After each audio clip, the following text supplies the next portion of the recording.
on the programming of I work on the programming of the fellowship. So while I support MWAPE and Faith in the admissions and recruitment aspect of things, when it comes to the fellowship, we are the ones who are now stepping in to give you that amazing training to get you towards your goals as a leader and also towards our mission for global health equity. On that note, I'll hand it over to MWAPE. Thank you for everyone in the chat. Lovely to hear from you. Hi, everybody. My name is MWAPE Lilian Chue. I'm from Zambia. And like Rama said, I'm the admission special coordinator. I've been working with GSC for almost 2 years now and excited to be with you guys today. So, yeah. Thank you so much, MWAPE. I think I'll give Bruce a chance to go and then we can set off. Thank you, Faith. It is great to see all of you.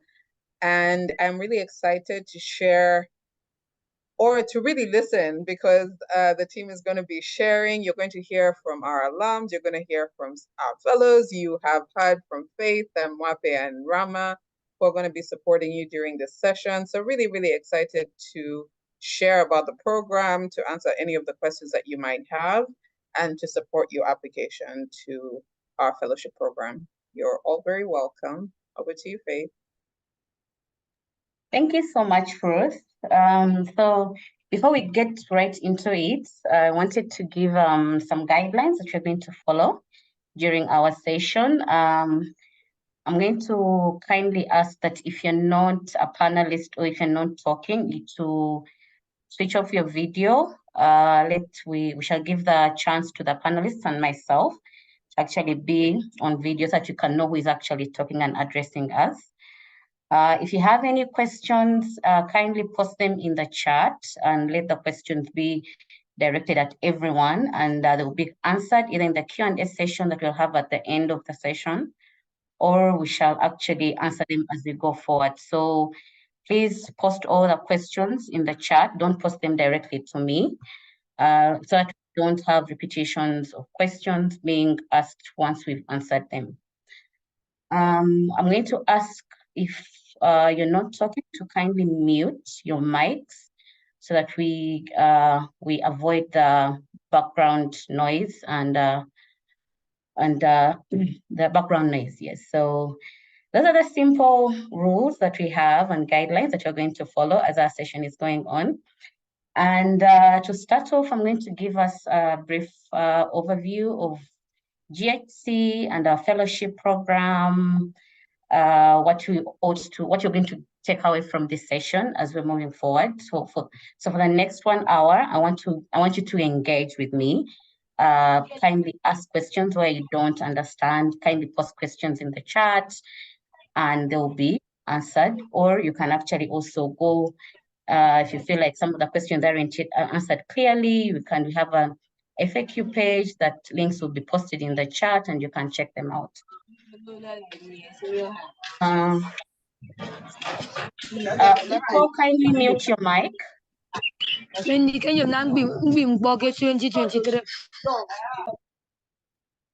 Thank you so much.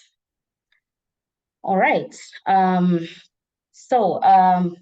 Global Health Corps is a nonprofit organization that connects young leaders from different backgrounds, diverse backgrounds, as an organization that promotes leadership. We are the Next Generation Accelerator, focusing on improving global equity, health equity into the communities that we work with. So we believe that everyone deserves a fair chance at health equity.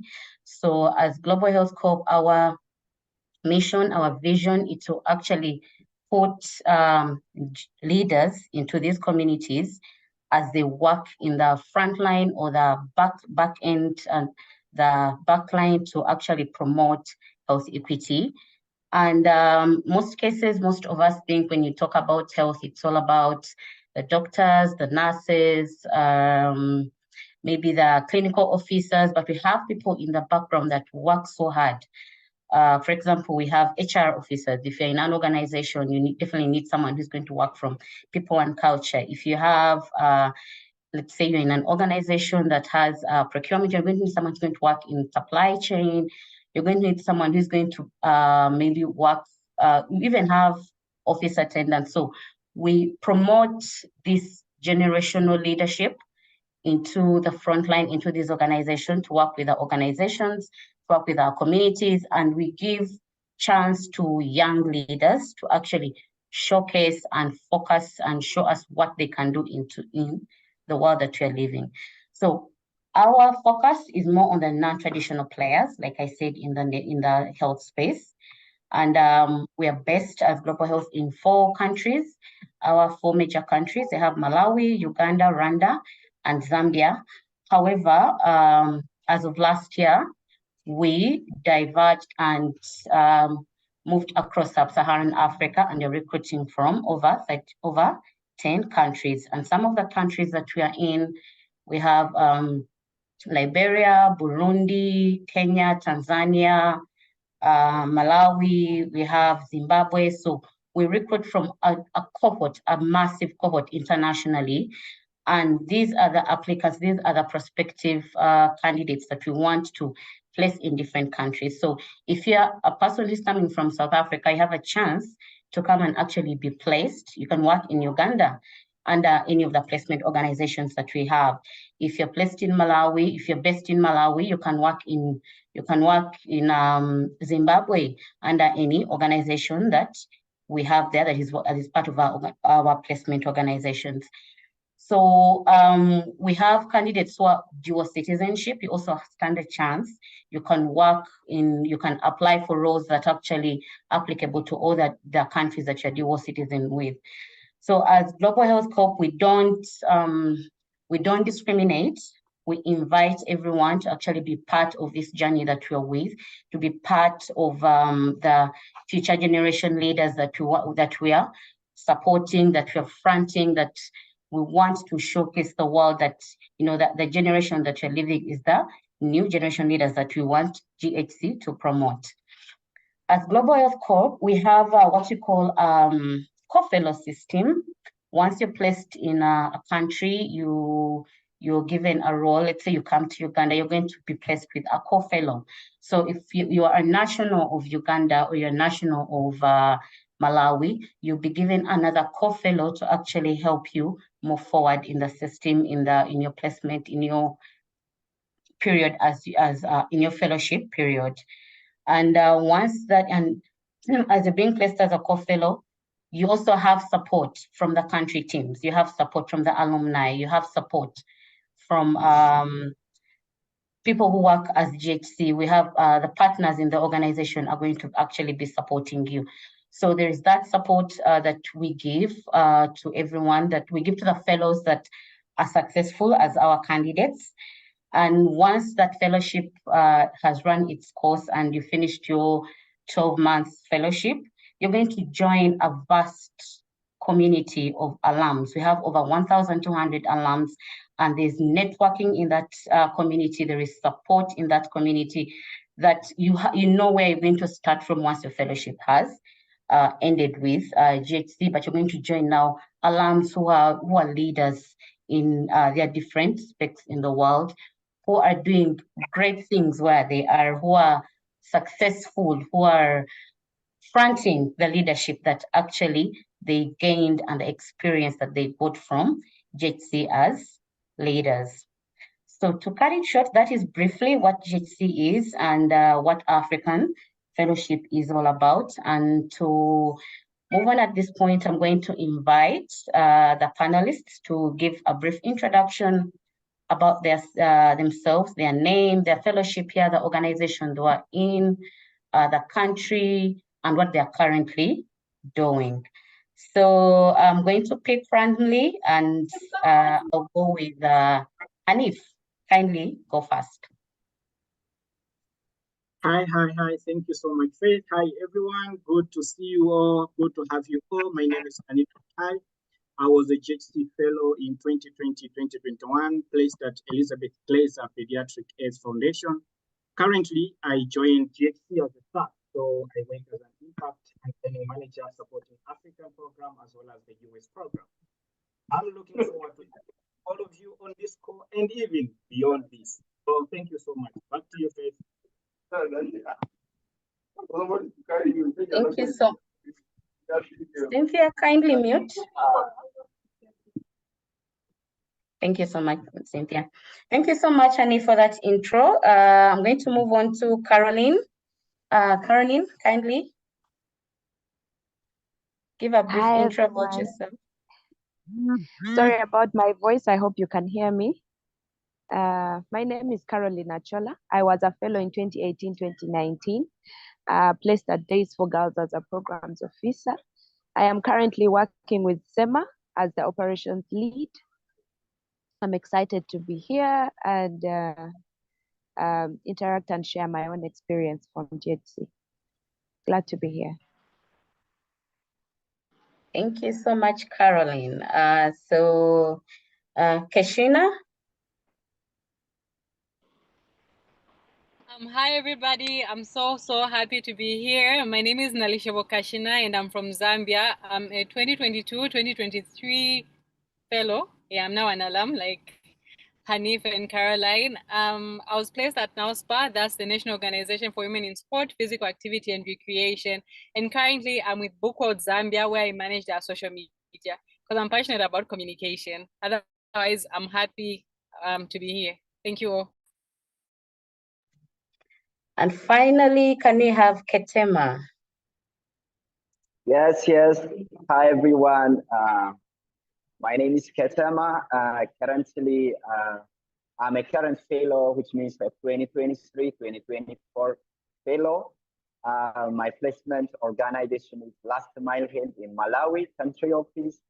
Yeah, guys, nice to see you all. Thanks so much. Thank you so much.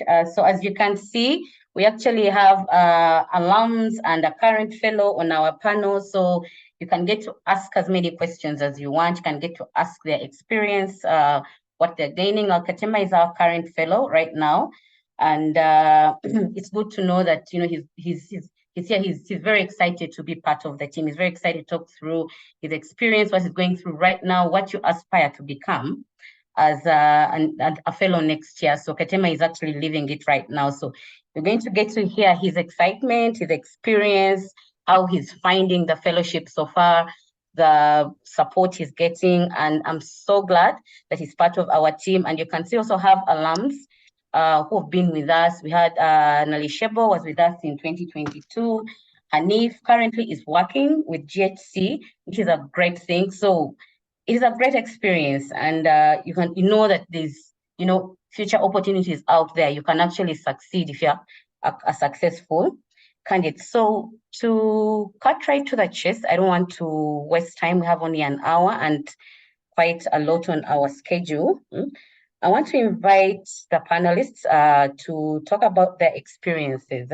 What inspired you to join the fellowship? Caroline, I think I'll start with you. Thank you. So for me, what inspired me to join GHC1 was I needed a space where I could actually impact in my community health-wise. I was someone who did social sciences. I did development studies. And in a way, most people think when you do development studies, anything related to social sciences, it's not connected to global health. And that's not true. So when someone introduced me to global health, it was actually an alum. She's called Mary. She told me you can apply for this fellowship. It's an interesting opportunity. I applied once, by the way, and I got the fellowship the first time I applied. Unlike others who apply several times and they don't get, which I like about the GHC fellowship. It's very transparent. I wanted a community where I could actually impact on the community in the things of health that I am passionate about. Where could I add value without actually having a health background? And GHC was that place. So that's one of the things that inspired me to join the fellowship and become part of a community, of a network of people who have different skills, different experiences, and are knowledgeable in so many things. Yeah, over to you, Faith. Thank you so much. Thank you so much. And I like the fact that Caroline has said she applied once and she was successful. However, that doesn't mean that if you try the first time, you should lose hope. So if you try the first time, you're encouraged to come back and apply again. You never know. The second time could be the charm and you'll be a successful candidate. So I'm so happy that Caroline got to get the space to actually showcase her skill, to show that much as she doesn't have a medical background, she can actually frontline health equity in JHC. So I'm going to invite Hanif to talk into what inspired him to join, to apply. Thank you so much, Faith. Can you just confirm if my audio is okay? People are complaining in the chat. I can hear you clearly. All right, cool. Thank you. Right. So for me, since I was young, I really wanted to do something to do with healthy. But you know, when you're growing up, how life sometimes pushes you in a different direction. So I never had an opportunity to go to College of Medicine or do something that is health related. Instead, I studied economics. So I come from economics background. But then what changed my life was in 2016 when I joined Mary's Mills. It's when I found that the coordinator, the M&D coordinator to whom I was reporting to was a GHC fellow, Noria Katunge. Later on, when the organization wanted to hire another coordinator, they also hired another GHC alum. Then one of my colleague also joined GHC fellowship and he went to US, Bernard Banda. So it was really amazing. And these three alums really encouraged me to apply for GHC. I used to look down on myself whenever I see these posts on social media. I felt like GHC wasn't for someone like me. You know how we tend to look down on ourselves. But yeah, here I am, and I'll share more of my experience as time goes. But that's what inspired me. Thank you. Over to you, Faith. Thank you so much, Hanif. I'm glad that you got encouragement from our alums. You know, they helped you, they showed you that despite you feeling, you said you didn't believe in yourself, but once you had a chance to actually engage with someone who had been through the system, you saw that it was possible.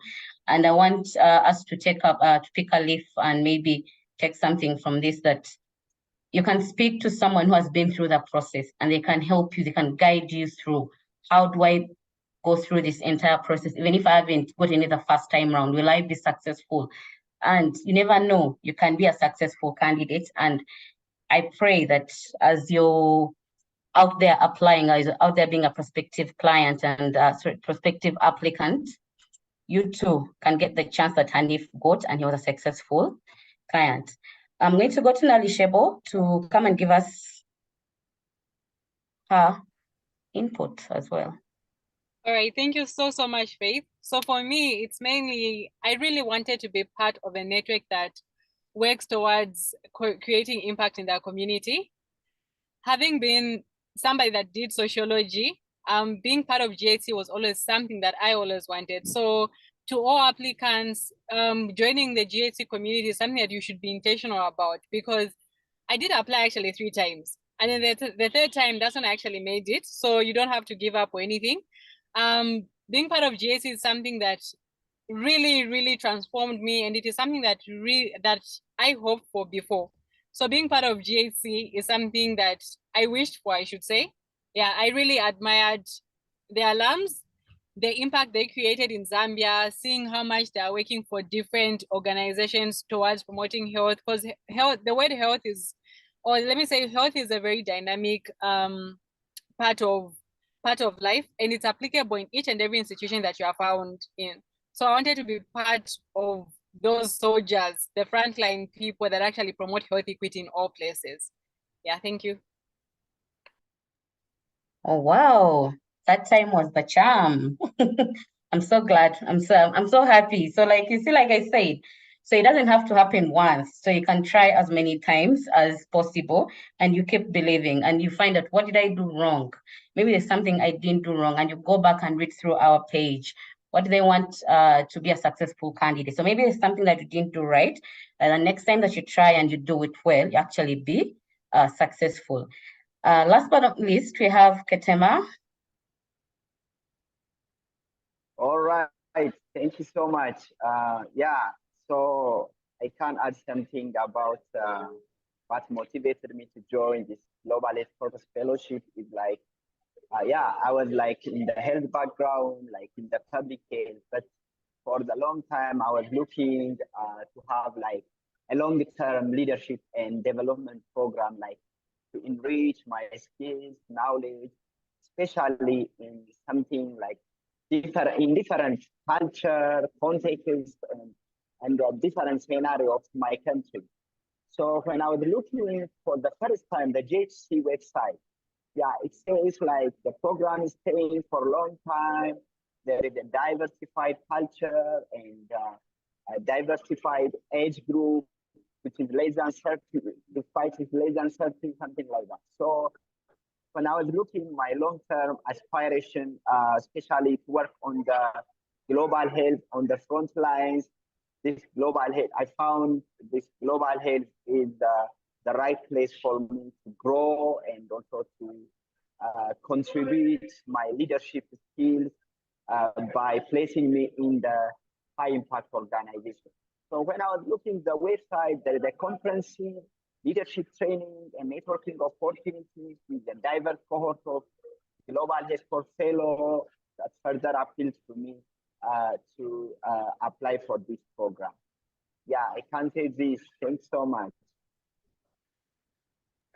Thank you so much, Ketema. For those who have just joined, Ketema is our current fellow from Ethiopia, but he's right now based in Malawi as a community health coordinator, education coordinator in Malawi.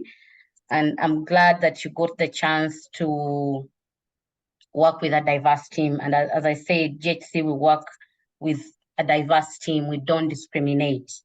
So our next question, I'm going to invite panelists to talk about what are the benefits of the fellowship. And I'm going to go with Ketema first. Since you went last, I'm going to go with you first. Currently, what are the benefits you as a current fellow? What are the benefits are you having right now?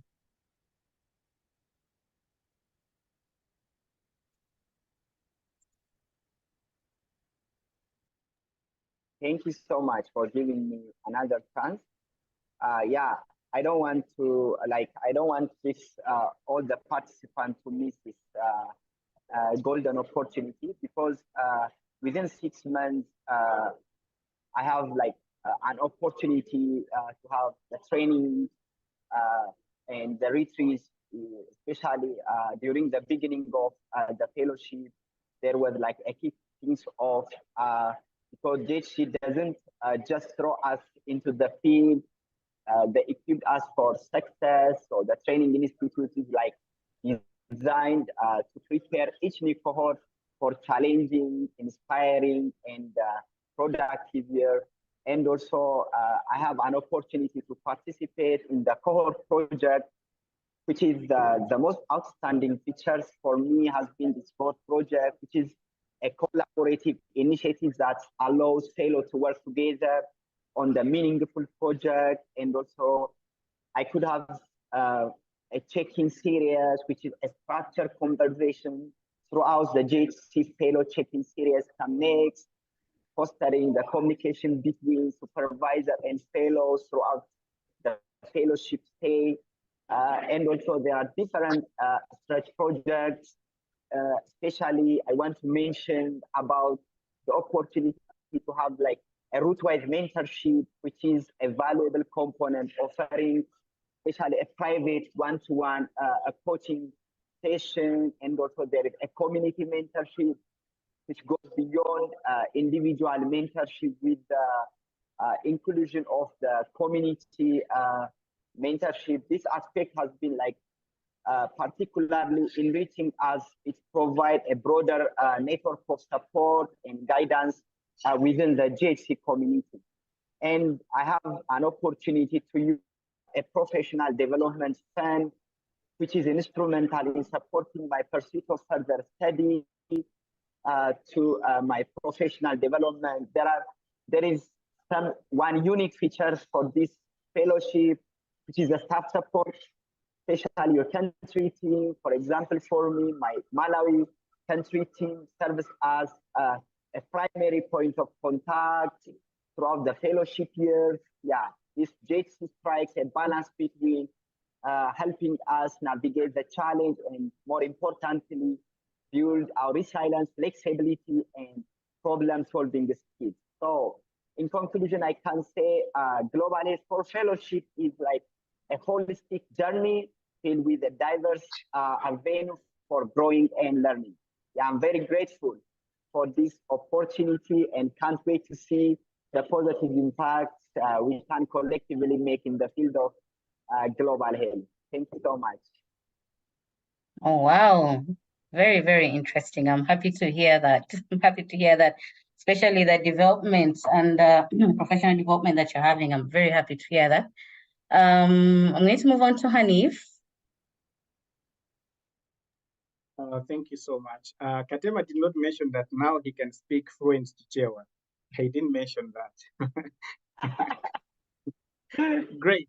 Yeah, so Katema has really mentioned quite a lot of the benefits of GHC.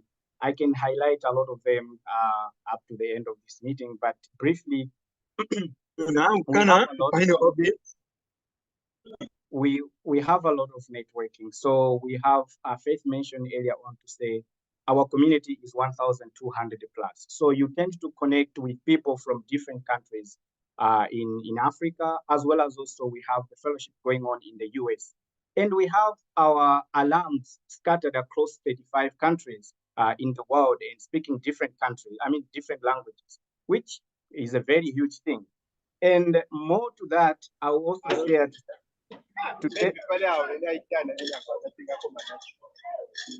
Yeah, I also go on to share to say that most of our alums, about 90% of our alums are employed, and the majority of them, they are holding senior positions, which more likely, I should say that the more, when you send your an application, high chances are that it's going to land in the hands of an alum somewhere, a certain public health organization. And we do share each other opportunities, resources. So you're going to belong to a very big pool of talent, resources, jobs, and others even they do get married.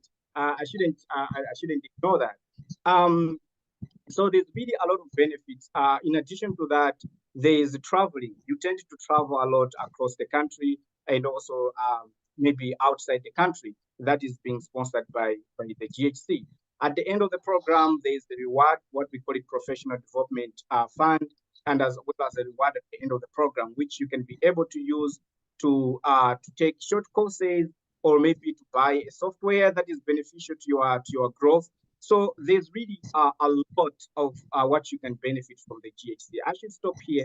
Probably my panelists, my fellow panelists, they can also add some. Thank you.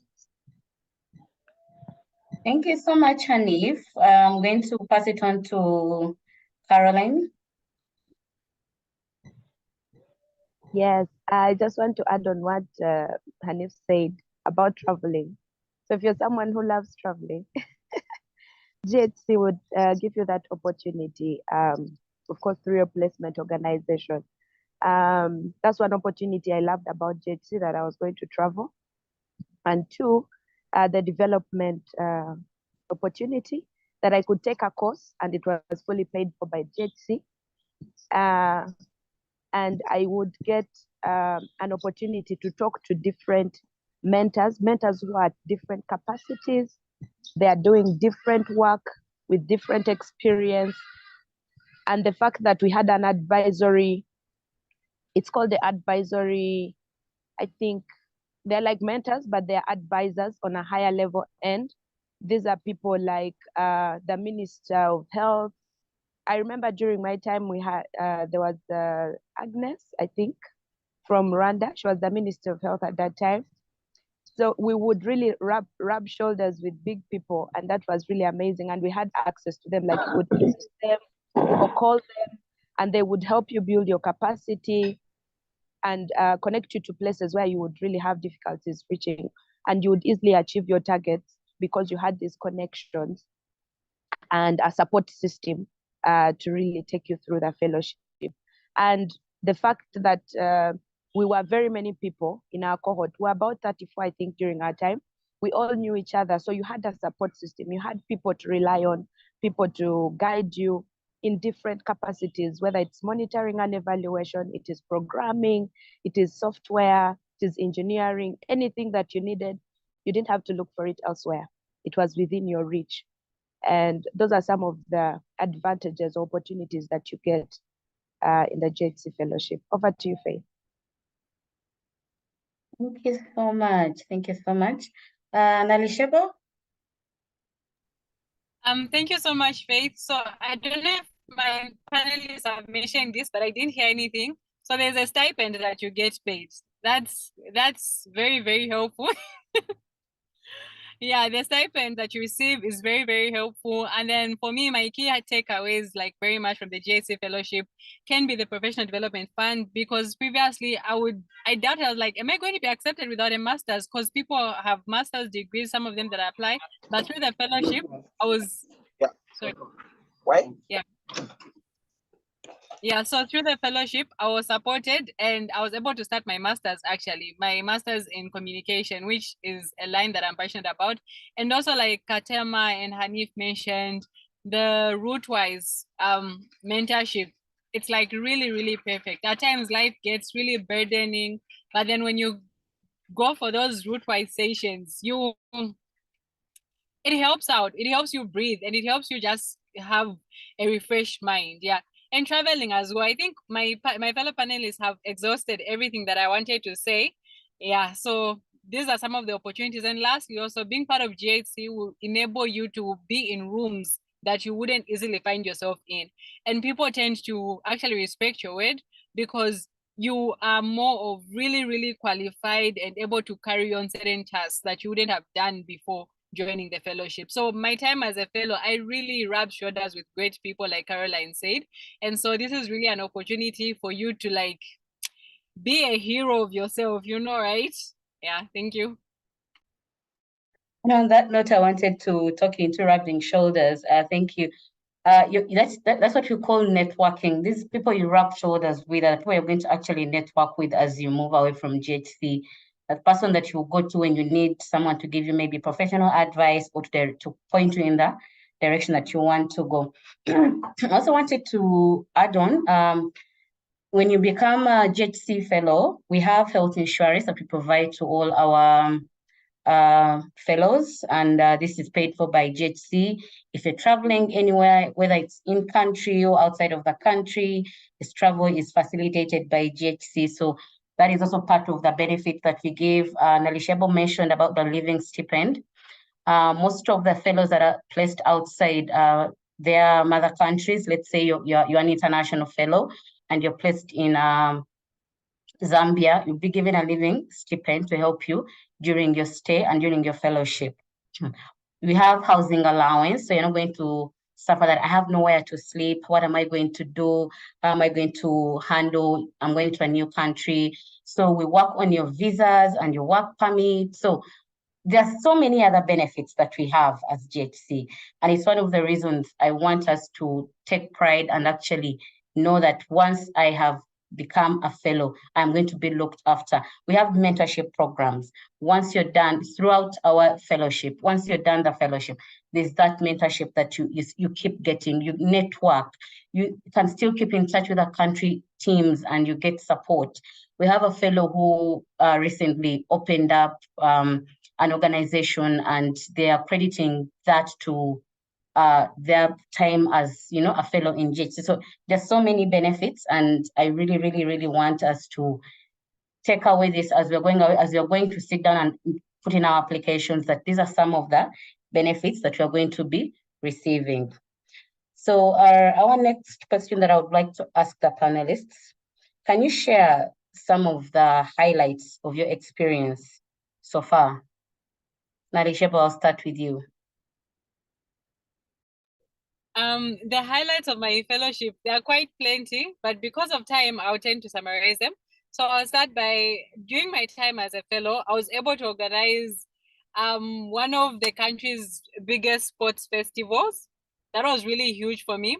And I was also able to at least go into outskirts and look at how we can promote health equity through sport.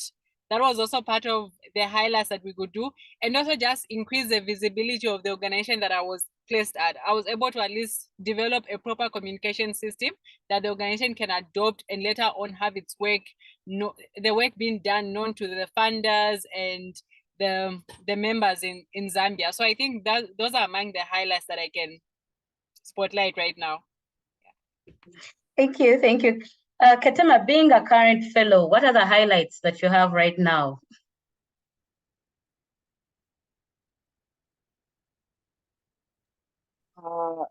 Yeah, mine is like within 5 months. Yeah, I do more than a year activities. Like, for example, immediately after I'm coming to Malawi, I'm able to support the IKS training, which is integrated community health information system training for around 250 community health workers, and also are able to provide more than 100 community health workers on community-based maternal and newborn care training. And recently, I've been trained as a national trainer for community-based maternal and newborn care, and I'm able to participate in developing two very important tools that will be utilized nationally, especially the supervision checklist, which was the first in its form in Malawi under Malawi Ministry of Health. So under the support from my placement organization, which is Last Mile Health, we're able to support. So I was one of the organizing team in developing the supervision checklist, and also as an integral part of the National Community-Based Maternal and Newborn Care Training Manual, are able to support in the developing of the skill assessment tool for this program. Yeah, just a few to mention a few of them. So in the upcoming months, there are a lot of activities that I'm supposed to do, in the remaining months of my fellowship. So honestly, I encourage all these participants to apply for this fellowship, to write their essays in the ahead of time to prepare themselves. Yeah, this is some of my activities so far. Thank you. And still on that note, what are your plans after GHC? Do you have any specific actions you're excited to take base, or you're excited to take on after GHC? Yeah, definitely. I don't know.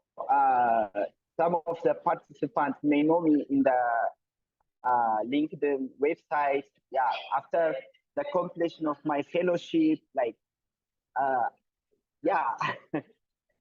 have planned to conduct one community health project in Ethiopia, which aim to address specific health challenges in the local community, which will leveraging the knowledge and insights gained during this fellowship. Specifically, I plan to lead the impactful project within Aspire Africa. Aspire Africa, I don't know, some of the participants may know in the LinkedIn, is managed by me, which is a platform that works on capacitating young professionals, especially in Ethiopia. So I have a plan to expand this program across the continent. Yeah. So as a part of Rootwise mentorship program that currently I have, based on this model, I have a plan to conduct such kinds of mentorship program, specifically in Ethiopia. And in the meantime, I plan to expand this program to other African countries. Yeah, I have a lot of things to do.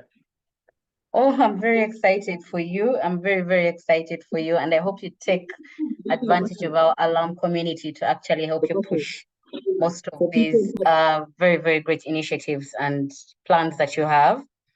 I'm going to ask Hanif to talk into this next question, how GHC helps you transition from the program. Since Hanif is currently working for Global Health Corps, I want him to talk about the transition from a fellow to an alum to a current employer. I think that will give us great insight. Hanif. Thank you so much, Faith. So GHC program is a 12 months program where you'll be placed at a healthcare organization, and within that, you are going to be exposed to so many training programs. That is to do with all of that we have already mentioned: mentorship programs, trainings. There's funding that will help you to do a short course that we call it Professional Development Fund. So all of that prepares you with soft skills that will help you to really excel in your career.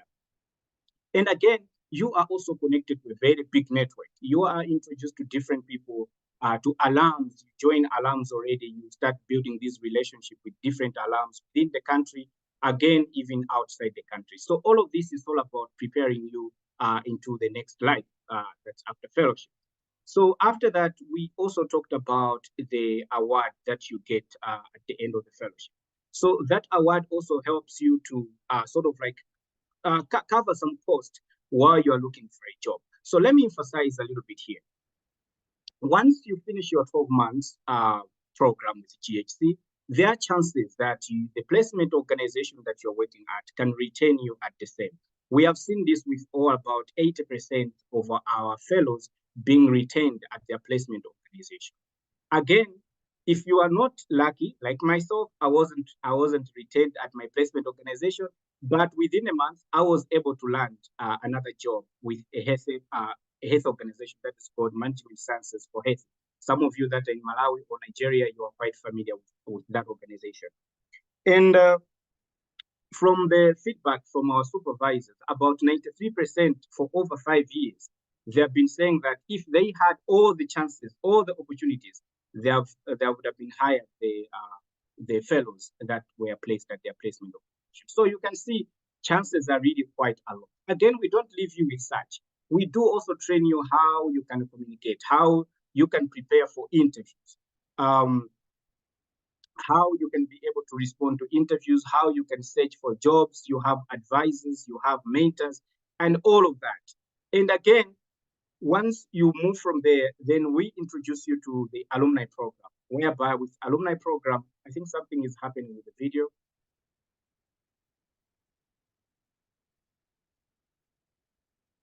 Hanif, Great. Can you hear me? I can hear you. All right, I think you went off. Yeah, okay, cool. I was just saying that with all of this programming, we prepare you to be very great leaders in your community. We do expose you to different technical skills. I can share my story to say that when I joined GHC, I was just an M&D person, but working with Elizabeth Glaser Pediatric AIDS Foundation, I was exposed to data analytics, which is now my passion into data analytics. And there are so many people who have changed their career. Again, there's no harm also to, after the GHC fellowship, to focus on other areas like businesses. We have alums who were developers, and now they have built softwares that they're selling on the market, big guys that are selling on the market. So all of that, GHC exposes you with all these resources. And even after the fellowship, we do support you.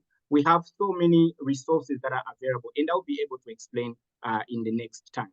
In the next question. So thank you so much. Thank you so much, Hanif. I'm really glad for that really detailed explanation.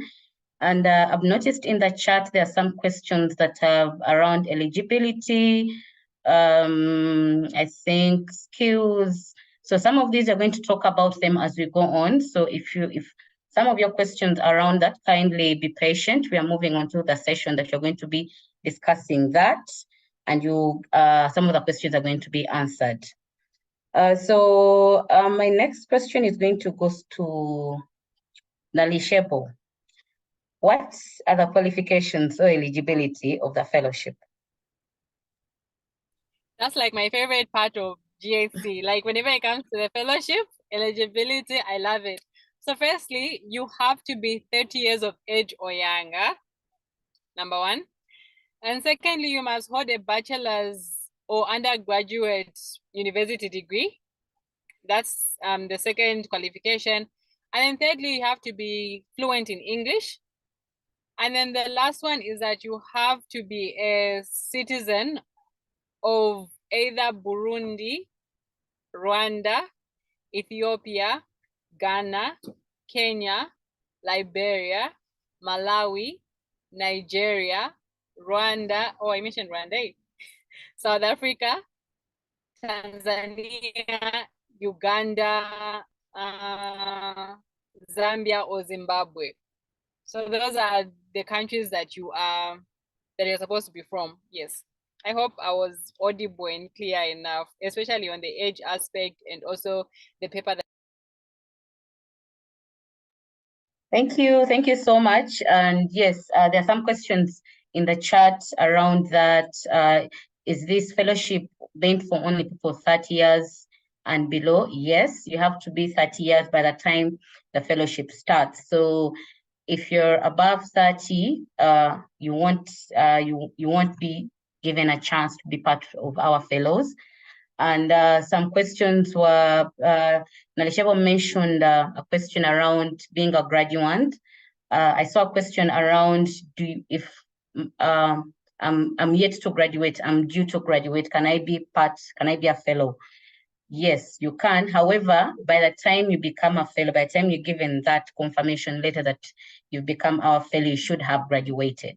However, during the process, we will need a document that shows us that you're actually graduating soon, or you're almost graduating, or you're still at university. Maybe you're doing your coursework or whatever. Okay, you're almost graduating. Let me just make it simple as that. So by the time that you start your fellowship, you should have graduated. You should be below 30 years of age. Otherwise, you won't be eligible for the fellowship. My next question goes to Hanif. How does the application process work? Thanks a lot. So all of you are here because you have seen that GHC has now started recruiting, or maybe the applications are open. So this is the first start. So applications open here, probably they'll be closing in mid-June. So all the applications happens on the GHC portal. There's nothing like sending an email to Faith or whoever is there, no, nothing. You need to complete everything on the GHC portal. So the first part of it is you are required to fill in your bio information. Then there are few essays that you are supposed to respond with calm. I should emphasize with calm. It has happened in the past where you share an opportunity to someone like, hey, there's this application, can you apply? 5 minutes later, they're like, hey, I'm done, I've submitted. That's not, you need to take all your time, please take your time, focus, think about it, and write your essays. Then there's CV. You are supposed also to upload your CV. There are requirements, there are details, there are formats that are shared on the website. Please go and review all such. Then we also require your recommendation letter. That is from your supervisor. If you're just a new graduate, probably you can get one from your lecturer, not your girlfriend, your fiancé, your wife. We need somebody that has a professional experience with you, somebody who can really be able to comment on the leadership and professional side of you. Then once you submit with all those requirements, you submit to GHC, then you can relax, enjoy your time, and GHC will have now time to review such. Normally they go up to the first reading, the second reading, and up to somewhere February and March, it's when the GHC community and the staff will be able to complete the reading part. Once we do that, then we go to the second part or the third part, whereby you are going to receive an email that, hey, congratulations, you have been invited for the semi-final interviews. That's the best moment. Everyone is excited. And again, if you're not lucky, we regret to inform you that those emails also do come. So normally we do give feedback. Yeah, so once you're invited to the semi-final interview, this is the interview where now we need to know who wrote the essays, which ones are authentic, and who used ChatGPT. This is the time where we review and assess you to understand that you can be able to demonstrate what you have written in your CV. the leadership skills, how your values align to the GHC values and mission. So this is the time where the GHC community will be able to assess you. Let me also emphasize one thing here. On the portal, whenever you go through the application, you'll be able to see that you can apply up to 2 positions, 2 roles that you are qualified to. So during the semi-final interviews, if you are qualified to both, you can be able to do two interviews. You can be able to be interviews on both roles. Again, after that, once you pass the semi-final interview, then you go to the final interviews. Now, this is the best moment ever. So this time, you'll be interviewed by the placement organization. So for example, if I applied to be at, let's say, Chai Malawi, right? So, or maybe Partners in Haiti. So I applied to be at Partners in Haiti. So during the final interview, I'll be interviewed by the placement organization, which is Partners in Haiti. So if I'm applying for the position of M&D officer, and maybe for this position, they need somebody who has skills in developing M&D frameworks, analyzing data using Power BI and the like. This is the time where my skills will be tested. Either they can ask me for any practical interviews or any other type of interview, just like any other job interviews. So once you do that, then you are also going to get the feedback from GHC, probably early June or somewhere before that, that, hey, you've been successful. And that's the time all of us will be cheering for you, welcoming you to GHC. And now it's the time for you to talk with your immigration officers, prepare for your passport, and all the way to Rwanda for training institute. So yeah, that's the process. But I think that's in brief. However, there's a lot of information that is required that you can review on the GHC portal. Again, as I mentioned, the most important part is you need to take your time whenever you're responding to these essays. So many videos, the likes of Katema are recording in Amharic, and so many videos are available on YouTube on how you can be able to respond to these essays. Make sure that you understand the roles that you're applying to, and you understand what is GHC's values and mission, and align that to your application. Thank you so much. Back to you, Faith.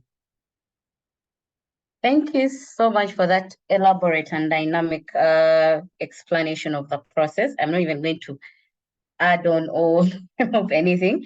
I'm right now going to ask Caroline to talk about how to craft a winning application. Caroline, what did you do to craft that winning application that you managed to get that position? That's a very good question. I made it very natural. Make it you. Don't lie about anything. Speak about yourself and let the questions flow. Let the first question lead to the other, such that the person who is reading can connect and they can easily relate to what you're trying to say. Show that you're very passionate, because GHC, like I said, I have a background in social sciences and it is not in public health. So I had to show my desire to actually do public health work. So the first question is always, why do you want to be a fellow? Why do you want to join GHC? And that question will lead you to all the rest of the questions. The moment you get the first question right, all the other questions fall into place. So you need to have a drive. What is driving you? What is your agenda? Make that really clear. And then talk about your experience. Yeah, what have you done? If you've not been doing anything, then you cannot relate it to the passion that you have. Yeah, you have to be someone who has been doing something, and that thing should connect to your passion in public health. And then also show what you're willing. Are you willing to learn? How do you what is it? How do I bring it? How do you respond to challenges? How do you address issues in your community? Are you willing to work with others? Because one of the core values of Global Health Corps is collaboration. So are you willing to collaborate with others? Is feedback something that you really consider as something important? So you put all these things into consideration while applying. And then you also look at the role that you're applying for. Does it fit into the overall agenda of GHC? and does it fit into something that you want to achieve? You might be an actor, you might be, let's say, someone doing programming, and you're applying for a role in communication. Of course, there is someone who is ready to learn and willing to learn, but also how do you align your purpose to the goals that you're setting? Yeah, does it make sense? Again, sorry for my voice, but I hope everyone can hear me clearly. Thank you so much, Caroline. I really appreciate, and actually, based off what you've talked about regarding writing a compelling application, we have things that we consider as you're writing that. And this year, there are some changes that we made around the CV, the resume. How do you write a compelling resume that will actually make you stand out? Previously, we weren't so particular about the number of pages a CV should have, but currently we are strictly allowing only people who have a two-page CV. So if you have a CV that is more than 2 pages, chances are you're not going to be considered as one of our candidates. And as you're drafting out your CV, as you're crafting your CV, there are some particular things that you need to look at as you're writing a compelling CV. Look at clearly your name, state your name, have a compelling professional background. Let it be precise, concise, compelling, and brief. Don't write a full page giving us your professional background. Then tailor your CV to the role that you're applying to. Don't just write a generic CV and then you just attach it, because we are looking at specific skills. We're looking for skills and experiences for the roles that you're applying to. So if you give me a generic CV, I'm not going to have the time to look for all the things that I need to get out of that CV. We have over 7,000 applicants, and I don't have a lot of time to spend reading just one CV. So tailor your CV to the role that you're applying to. Then clearly state out your relevant skills, both the soft skills and the hard skills. Align them to the job requirements that you applied to and the work experience that you have. So if you're applying for a communications job, show me your work experience, show me your skills, show me your show me the work experience that I need to know that, okay, now this person, much as they have a degree in sociology, but they actually have experience in communications. Then your education background, because you're going to also ask for your education certificate to be uploaded, but you mention it on your CV, and just be brief. You don't need to put so many things on your education, under your education background, because you're going to upload documents supporting your CV. If you have any certifications that actually give you an advantage, you also actually can put a mention, and then the languages that you speak, because some jobs are specific and particular about certain languages that they want a candidate to speak. So also outline all the languages that you speak, much as the application on the website also asks you to input the languages that you speak. Kindly include them on the CV as well, and make it as brief as possible. So if you go to our FAQ page, we attached a draft that you can look at and use as you're crafting your CV. You can follow that draft. You don't need to do it exactly like that, but it's just an idea of what you want as a 2-page CV. So those are some of the changes that we made, a standardized 2-page CV. Also, as you're applying, remember that our roles, previously we had been applying to 3 roles. However, right now, currently, we are applying for only 2 roles. So the number of roles that you can apply for are 2. However, we have a section where you're asked what other interested opportunities or interests or skills and experiences do you have, and may you want to be considered for a role other than the 2 that you've applied for. So say if you've seen another role that you think you're a perfect fit for, you can go to that section and actually give us that information that, okay, much as I have applied for comms and advocacy and what, but I'm very good at community health. So if you have a role and we believe you're the perfect fit for that role, chances are you'll be considered for that role as well. So, and what are the advantages the PACS fellows receive? I talked about this earlier on as we're discussing the benefits and the opportunities. However, I can briefly run through. We have the network and professional development opportunities that fellows and alums receive. You have a vast community of alums that we actually that actually help us to progress. Once you've completed your fellowship, you're going to join the alums, and these alums have a GHC community where they have a medium blog like Amplify. You can publish your content, you can keep in touch with the country teams and still keep getting support from them if you're an alum. The shoulders that you rub as you're going into these retreats, into the meetings, into the conferences as a GHC fellow, all that support is there. Now we have a living stipend, housing allowance, we have mentorship programs, pairing fellows with alums. So once you become a fellow, you're going to be paired with an alum who's going to help you and guide you through this process.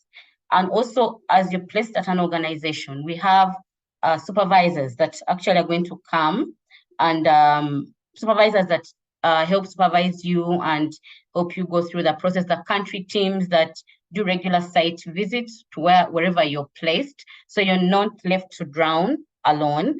And in that, I would want to encourage us to really think about this as an opportunity that's going to open wide doors for us to move forward. It's going to be part of our future career. It's going to shape us, shape our careers for us. I want to talk into, Hanif had mentioned it, the fellowship duration. Previously, it was 13 months.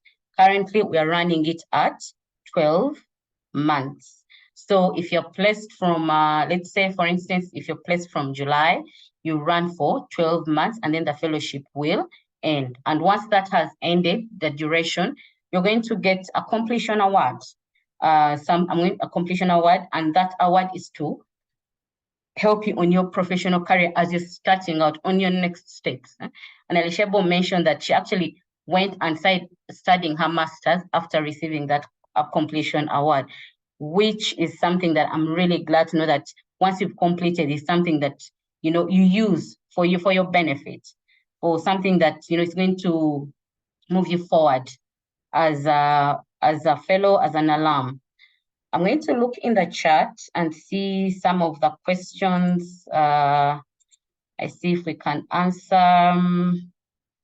Can you add a master's degree to be completed?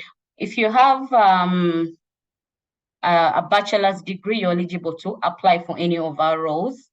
You simply go to our website under the African Fellowship and follow the prompts. Then what other question? I'm looking at some of them. I'm skipping because we've talked through them. The fellowship, the research, we've talked about that. How many applications per year? So we apply once a year, and currently we have applications are open. They opened on 5th of this month, and they're closing on the 10th of January. However, we have what we call a priority deadline. So if you want your application to be considered, we have a priority deadline, which is 2nd February. However, our final official deadline is 10th. So applicants who apply by 2nd February stand higher chances of being considered, as opposed to someone who scrambles towards the end of the application to apply. So please take that take note of that. Can you apply for one? We can apply for a maximum of 2 roles. However, you can give us more areas of your interest, and you can be considered for other roles that we feel that you're fit. So say your degree has nothing to do with global health or communication. As long as you have a degree, you are eligible to apply. Just tailor your resume and your experience to the role that you're applying for. Don't give us a generic CV. So that is one thing I need you to take note of.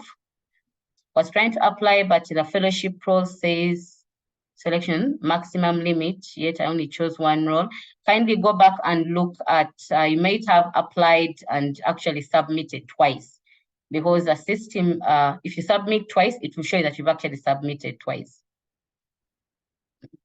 Can a teacher based in a rural indigenous community apply? Yes. We are diverse. We want the rural, the urban, peri-urban, wherever you're based, as long as you're a national of the sub-Saharan countries that we mentioned, the 13 countries that we're recruiting from, you can apply for any role. But if you're currently enrolled in a master's degree to be completed, like I mentioned, you must have a bachelor's degree. And then yes, there's a question here. Can I get leave? Can I get leave and then go back to work?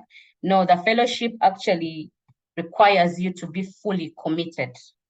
It is a 12-month commitment that we need someone who is ready to take on. If you're not ready to give us the commitment of the 12 months, kindly don't put in your application, because you're going to be wasting both yours and our time if you're going to just go halfway of the fellowship and then you drop out. And then it would have been much better for someone who actually has the time to give in to apply. So if you don't have the time to fully commit, you are not going, please do not apply. Is it advisable for someone to apply in their own eligible country? Yes, you can apply for roles that are based in your country. You can apply for roles that are based outside your country, as long as you're eligible to apply. So Hanif, I want you to talk about, there's a question here. Sorry. Yes, 2 fellows being placed at the same time in the same organization. I think this is about the co-fellowship. Maybe you can talk more about the co-fellowship and make them understand your experience of the co-fellowship, and we can take it from there. Great, thank you so much, Faith. Yeah, so what happens is GHC normally advertises 2 roles per each and every placement organization. So they can advertise for communication officer as well as also, let's say, M&D officer to be placed at the same organization. So what happens is one fellow is going to be a national fellow. By national fellow, what I mean is for Malawi, it means we're going to have one fellow who is from Malawi working as an M&D officer at Partners in Health. And we are going to get another fellow from another country. Could be from South Africa, could be from Ethiopia, Rwanda, who will come and work in Malawi as M&D officer. So you are going to be 2 fellows working on different roles, but at the same organization. So you might also be reporting to different supervisors. But why are we keeping 2 fellows at the same organization? Is to support each other. So emotionally, you'll be able to support each other. You'll be learning from each other. For example, if myself, I'm a Malawian, working with Katema at the same organization, Katema is from Ethiopia, we are going to learn a lot. Katema will need to support about what is it all about, where to get this in Malawi, where to do what to do this. So I'll be supporting Katema. At the same time, I'll also be learning a lot from Katema. So that's cultural exchange and appreciating diversity that we have. Again, there'll be some other technical work that 2 of you will be able to support each other in day-to-day work. Apart from that, GHC office is always there. We are always there supporting you with issues of security or anything else that we are like, think of your uncle, the big uncle, GHC office in each and every country. So we are there to support you with in terms of health insurance, logistics around the country, and any other procedures and processes that you might need. I hope that answers the question. Yes, thank you so much. That answered the question. There is another question here that if can you apply for a job that requires a master's if you have a bachelor's? I've been saying this, if you have the experience, we look for the experience mostly. Yes, the minimum qualification is a bachelor's, yes, and some roles require a master's. But do you have the experience? Because you could have the master's, but you don't have the experience. And then someone who has a bachelor's actually has the experience.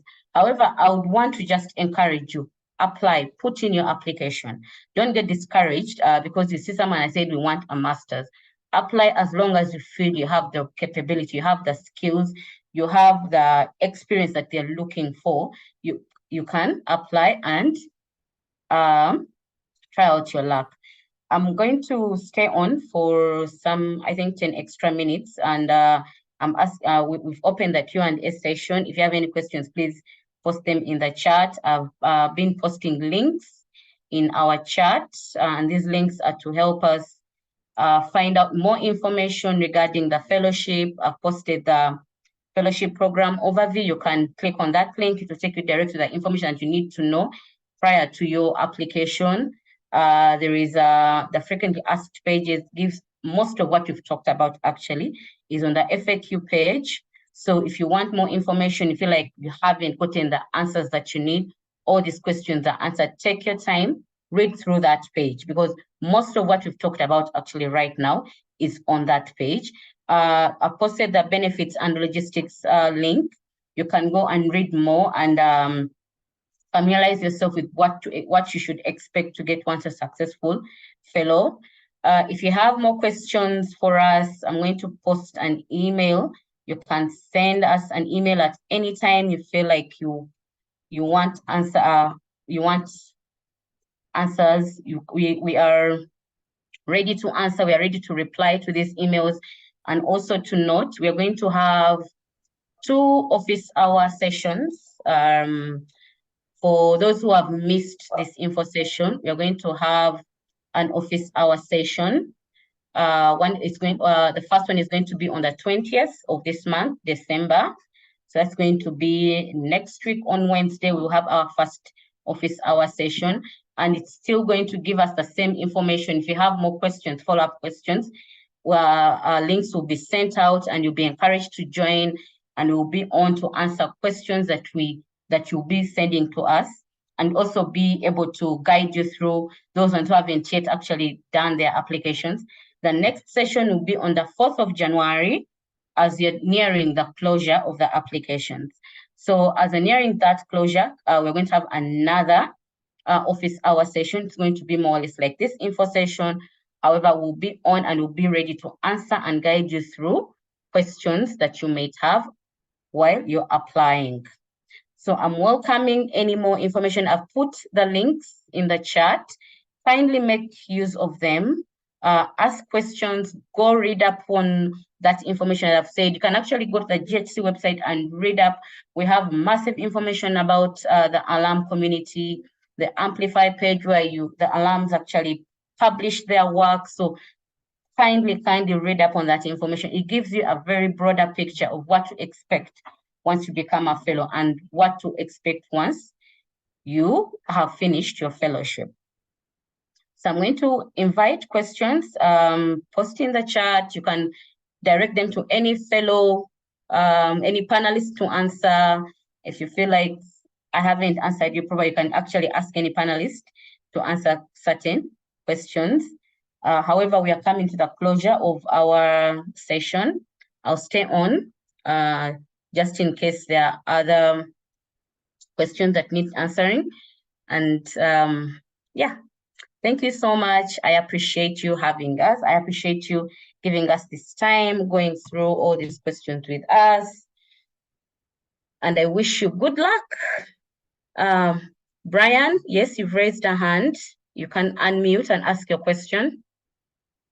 Good evening. Good evening. Yeah, this is Brian from Kenya. I have a question regarding eligibility. Though Hanif has tried to explain it in a very clear way, but I'm not getting to understand maybe if I qualify or not. So you get that by May next year, I'll be finishing my degree course, but the fellowship is to start in July. And by then, I won't have received my degree because my graduation is to be in December. So am I eligible or not? Unfortunately, Brian, at this point in time, you would not be eligible because you will not have graduated. The condition is by the time you start the fellowship, you should have graduated. You should be a graduate. So if you're graduating in December, you're not a graduate. So I would advise that you try applying for the fellowship the next year, 2025, 2026 cohort.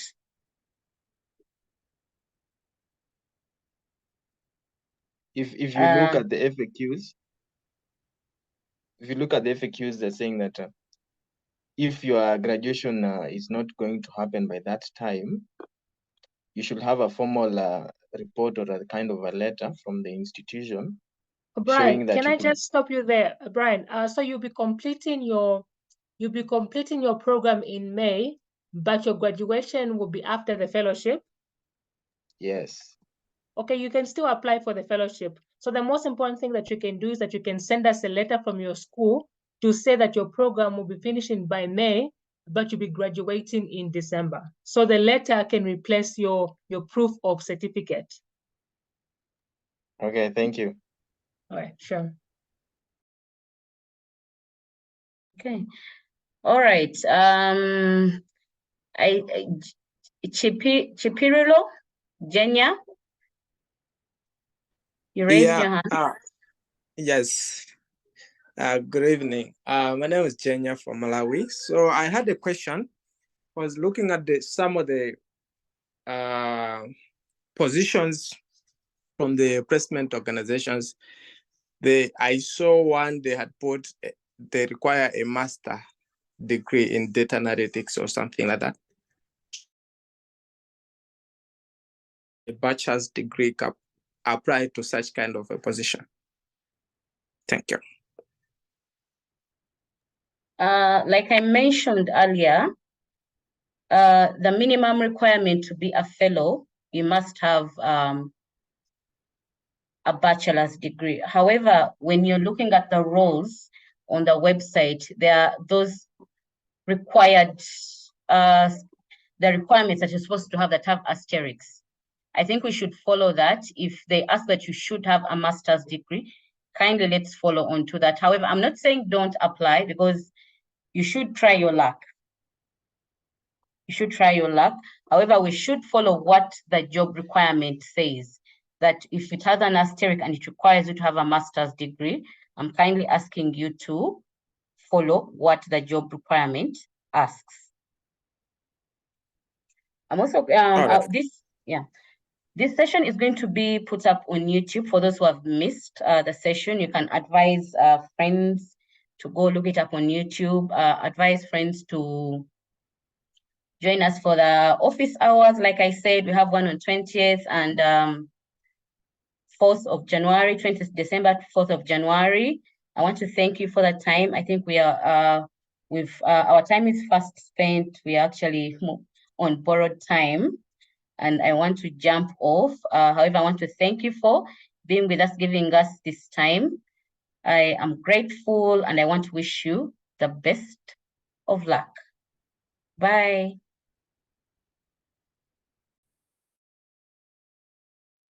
Bye. Thank you. Bye, everyone. Thanks for joining. Everyone. Bye, everyone. Bye. Bye-bye.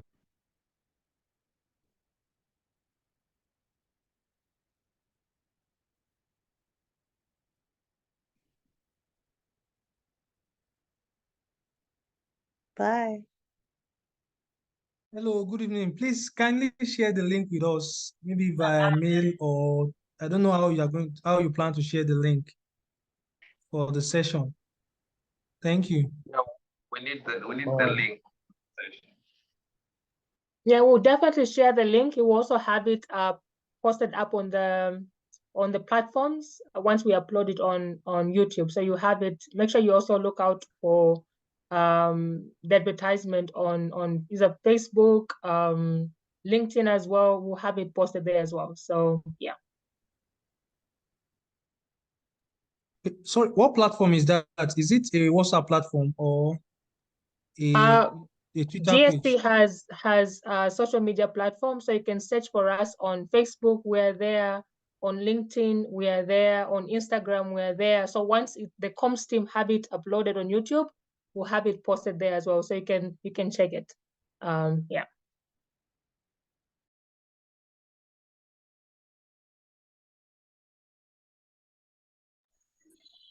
So can you just share All the right, thank link you very with much. us? The social media link.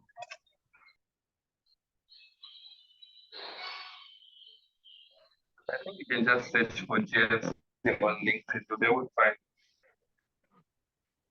Just a Global Health Call on LinkedIn, you'll find us. Yeah.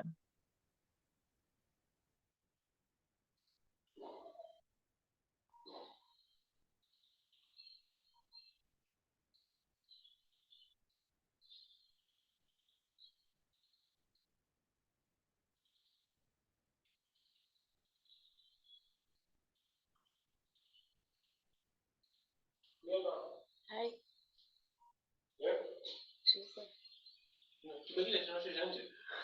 Amen. I was so that back.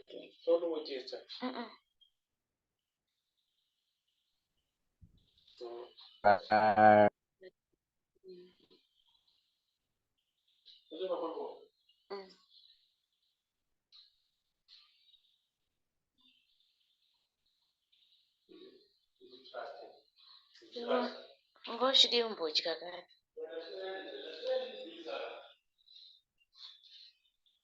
Hi. Hi. Can I ask a My question?